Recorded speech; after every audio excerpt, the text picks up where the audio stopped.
টানা কয়েকদিনের বৃষ্টিপাতে চট্টগ্রামের বিভিন্ন এলাকায় বন্যায় বিপর্যস্ত হয়ে পড়েছে সাধারণ মানুষ। দক্ষিণ চট্টগ্রামের সাতকানিয়া ও বাঁশখালীর বন্যা কবলিত ২০০টি পরিবারের মাঝে ত্রাণ সামগ্রী বিতরণ করেছে কুমিল্লা বিশ্ববিদ্যালয়ের কুবি আঞ্চলিক সংগঠন চট্টগ্রাম স্টুডেন্টস ওয়েলফেয়ার অ্যাসোসিয়েশন। বিস্তারিত জানাচ্ছেন আব্দুল্লাহ আল হারুন। দক্ষিণ চট্টগ্রামের সাতকানিয়া ও বাঁশখালীর বন্যা কবলিত মানুষের মাঝে ত্রাণ সামগ্রী বিতরণ করেছে কুমিল্লা বিশ্ববিদ্যালয়ের আঞ্চলিক সংগঠন চট্টগ্রাম স্টুডেন্টস ওয়েলফেয়ার অ্যাসোসিয়েশন।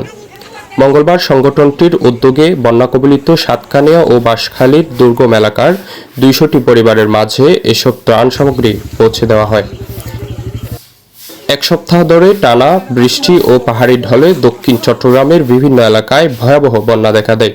পানি কিছুটা কমলেও এসব এলাকার মানুষের দুর্ভোগ এখনো কমেনি।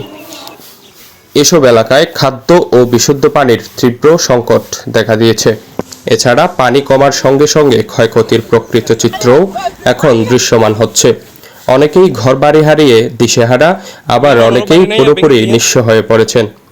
অনেক এলাকায় রাস্তাঘাট ভেঙে যাওয়ায় বাজারমুখী একমাত্র যোগাযোগ ব্যবস্থাও অচল হয়ে পড়েছে।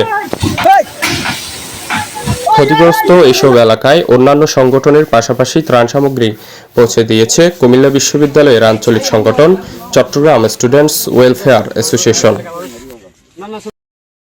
আপনারা যারা আমানত দিচ্ছেন, আমরা চেষ্টা করছি আপনাদের আমানতগুলা যথাযোগ্য স্থানে পৌঁছে দিতে, একদম যারা নিডি ছিল তাদেরকে দিয়ে দিতে চেষ্টা করছি, যে একদম যার প্রাপ্য তাকে দেওয়ার জন্য।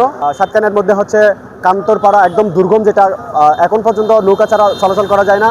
তারপর হচ্ছে বড় উত্তরপাড়া, তারপর কাজিরপাড়া মসজিদ এরিয়া ছিল, যেখানে হচ্ছে অনেক বেশি পানি ছিল, বন্যাদের মানুষের ক্ষতি হয়েছিল। সেই জায়গাগুলোতে আমরা কভার করার চেষ্টা করছি, ত্রাণ দেওয়ার চেষ্টা করছি। এবং আমাদের প্ল্যান আছে যে এইবার হচ্ছে অনেকটা খুব কম সময়ের মধ্যে অ্যারেঞ্জ করার চেষ্টা করছি। আমরা ভবিষ্যতে আরও বড় পরিসরে যে কোনো দুর্যোগ মোকাবেলায় আমরা প্রস্তুত থাকবো। সকাল থেকে সাতকানিয়ার বিভিন্ন দুর্গম এলাকা যেগুলোতে স্বাভাবিক মানুষ আসে, কিন্তু হচ্ছে যে ত্রাণগুলো যতটুকু দাঁড়িয়ে আছে ওই জায়গাতে গিয়ে তারা দিয়ে দেয়, কিন্তু যে দুর্গম এলাকা ওইগুলোতে হচ্ছে কি তারা আসলে উপহার সামগ্রী পৌঁছাতে পারে না। তো আমরা স্থানীয় মানুষের সহায়তা নিয়ে কোন কোন জায়গাগুলোতে হচ্ছে কি উপহার সামগ্রী পৌঁছাতে পারে না সেই জায়গাগুলোতে আমরা প্রোভাইড করার চেষ্টা করেছি আমরা, এবং সেখানে দিয়েছি। এবং আগামীতেও ভবিষ্যতে এরকম বিভিন্ন দুর্যোগ মোকাবেলায় আমাদের চট্টগ্রাম স্টুডেন্টস ওয়েলফেয়ার অ্যাসোসিয়েশন সবসময় চট্টগ্রাম শুট থেকে শুরু করে বাংলাদেশের যে কোনো জায়গায় আমরা চেষ্টা করবো আরো বৃহৎ আকারে মানুষদেরকে সহায়তা করে যেন তাদের পাশে থাকতে পারে।